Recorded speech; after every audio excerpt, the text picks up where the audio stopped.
Alors, Catherine, elle avait aussi beaucoup de réticence par rapport à l'approche de la génétique, de la génomique, avec certains qui disent on n'est pas allé assez loin, d'autres trop loin. Je vous invite à regarder sur Le Monde donc, une tribune avec un certain nombre de signataires sur les tests récréatifs, enfin sur tout un ensemble, tout un environnement qui a rendu le côté médical très aléatoire, et que les fondamentaux qu'on avait dans les précédentes lois de bioéthique sont un petit peu revus. Catherine. Oui, alors, bon, moi je voulais repartir de la question qu'avait posée le Conseil consultatif national d'éthique quand il avait lancé les États généraux de la bioéthique. C'était dans quel monde voulons-nous vivre demain? Voilà, c'était le cadre général qui avait été posé pour ouvrir les débats de bioéthique. Et je pense que de mon point de vue, cette question est extrêmement importante, puisque quand on parle de ces questions, on parle de questions individuelles, mais on parle aussi de décisions de société, de choix de société, de priorités. Et on l'a vu dans l'échange qu'on a eu, qu'il y a beaucoup de calculs d'équilibre entre des situations individuelles qui peuvent être très difficiles à vivre et des conséquences collectives des choix que l'on fait. Voilà. Et la génétique est vraiment une discipline qui est au cœur de ces dilemmes permanents entre ce que les individus peuvent pouvoir considérer avoir le droit d'eux et quelles sont les conséquences collectives quand on généralise ce type d'accès.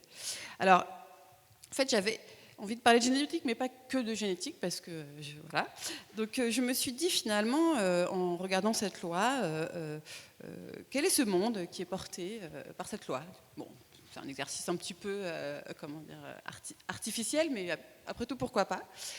Alors, il y a quelque chose qui est réaffirmé, qui est important dans la loi française, mais qui a réaffirmé, c'est cette idée d'un souci d'égal accès pour tous au progrès, puisque c'est le cas dans la façon dont a été conçue cette possibilité de conserver les gamètes par cryoconservation.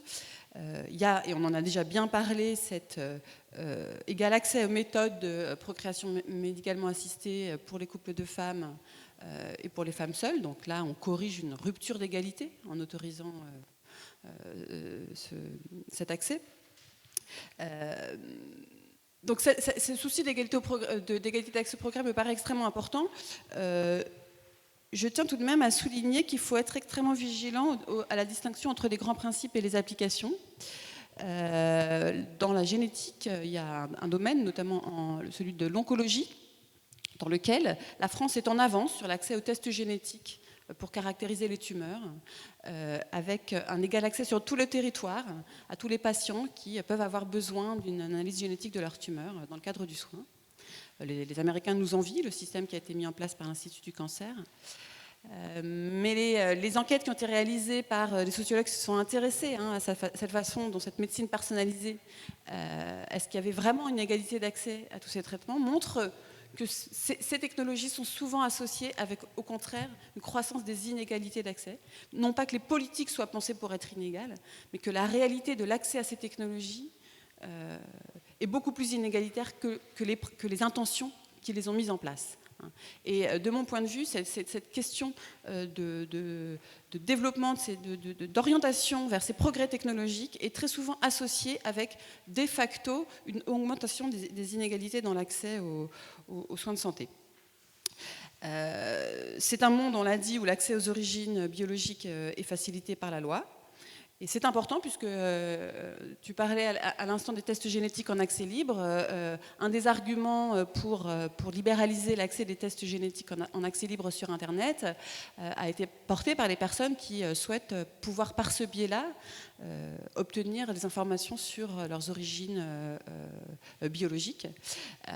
Mais d'une certaine façon, c'était demander l'autorisation de pouvoir contourner la loi tant que la loi n'avait pas changé. Donc il me semble important de mon point de vue que ce soit non pas au nom de technologie, mais bien sur des principes fondamentaux que la discussion porte et que la loi tranche. Et qu'on n'utilise pas des technologies pour contourner ce que la loi interdit quand la loi l'interdit. Et puis, et ça, effectivement, un choix de cette loi de bioéthique qui, à mon sens, est important. C'est un monde où l'accès aux tests génétiques n'est pas ouverte largement au marché.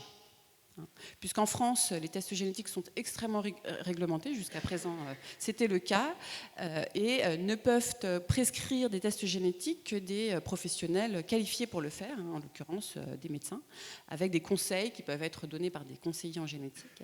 Et avec la pression commerciale du développement de tests génétiques en accès libre, notamment sur Internet, dans certains pays, qui ont fait des choix historiquement différents de ce qu'on a fait en France, notamment aux États-Unis, où la génétique n'est pas du tout contrôlée de la même façon. Aux États-Unis, il y a des marchés de tests génétiques qui sont extrêmement importants et qui ont comme velléité d'imposer ce modèle de rapport à la génétique un peu partout dans le monde par les forces commerciales de certaines de leurs entreprises. Voilà. Cette question a été posée et de mon point de vue, le choix qui est actuel dans la loi de bioéthique de rester sur une forme d'encadrement de ces tests qui est encadré par des professionnels est quelque chose d'important parce que, je l'ai dit en introduction, la génétique est une série de technologies et de savoirs qui posent des questions au niveau collectif extrêmement importantes. Une fois qu'on a constitué des grands fichiers et qu'on choisit d'assigner les individus à des identités réduites à leur génétique, c'est possible de le faire. En matière de santé, il y a énormément d'inexactitudes qui sont proférées sur ce que ces tests génétiques peuvent ou pas apporter. Et donc, quelle est la garantie qui peut être donnée que les tests sont utilisés dans les bonnes conditions? Tout ça sont des questions très compliquées et de mon point de vue, les cadres conceptuels pour pouvoir peut-être un jour ouvrir au marché ce type de technologie ne sont pas du tout disponibles dans notre pays pour le moment. Voilà. Et puis, je ne vais pas essayer de ne pas être trop longue, mais je m'interroge sur d'autres aspects de cette loi de bioéthique. Et là, je sais que je ne vais pas être d'accord avec une série des choses qui ont été défendues par les personnes qui sont présentes à cette table. Mais voilà, on est là pour débattre et je n'ai l'intention de me battre avec personne. Ce qu'il y a de sûr, c'est que c'est un monde où le recours à la médecine pour la procréation, d'une façon ou d'une autre, est renforcé. Alors, on l'a dit, pour des soucis d'égalité, pour des soucis de situations individuelles qui peuvent être très différentes. Mais je m'interroge sur cette place croissante que nous sommes en train de faire à la médicalisation de la procréation. Alors j'ai dit, indépendamment des questions de discrimination, c'est est-ce que cette direction-là, est-ce que ces choix, toujours qui sont motivés par des questions importantes, quand les couples sont concernés, je ne dis pas que ces questions sont sans effet, mais on monte à chaque fois en puissance vers toujours plus de médicalisation, toujours plus de raisons de passer par la fécondation in vitro. Et je m'interroge sur ce que c'est ce monde dans lequel, de plus en plus souvent, on a recours aux médecins pour procréer.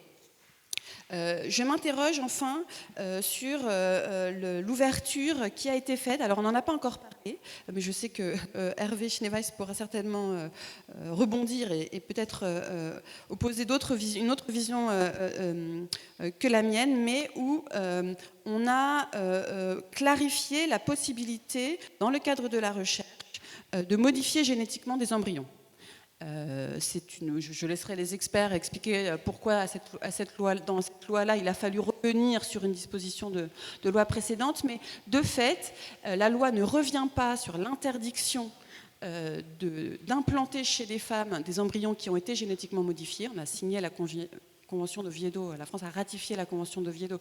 On n'a pas le droit d'implanter chez une femme un embryon humain génétiquement modifié, donc de donner naissance potentiellement à un enfant génétiquement modifié. Là-dessus, la loi n'a pas été touchée d'un iota. C'est vraiment dans le cadre de la recherche que c'est intervenu, les modifications. Donc aujourd'hui, il a été clarifié le fait qu'on pouvait faire des modifications génétiques dans le cadre de la recherche sur des embryons.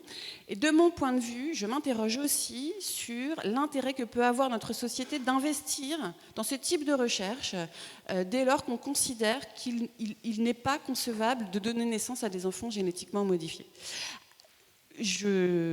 On pourra rediscuter des arguments qui sont mis en avant, qui sont souvent liés à des promesses d'amélioration de santé qui pourraient intervenir par là. Moi, je mets en balance les promesses de ces améliorations de santé avec la porte qu'on ouvre à partir du moment où on se met en situation d'avoir des technologies nous permettant dans quelques années de donner naissance à des individus génétiquement modifiés, de la capacité que nous aurons à contrôler collectivement tout ce type de modifications qui seront envisageables. Et pour terminer, il me semble que cette loi de bioéthique, d'un certain point de vue, mais j'ai dit au départ tout ce que je trouvais d'intéressant dans ce qu'il y a dans cette loi, ne pousse pas un petit peu, continue à concevoir des évolutions en matière de santé qui sont extrêmement technologisées. Et je ne suis pas sûre que c'est le monde dans lequel j'ai envie de vivre demain, d'autant qu'on voit bien que toutes les ressources que le pays met au service de ce type de développement technologique de la santé, il les mettra moins, ces mécaniques, dans d'autres formes d'amélioration de la santé. Voilà. Oui.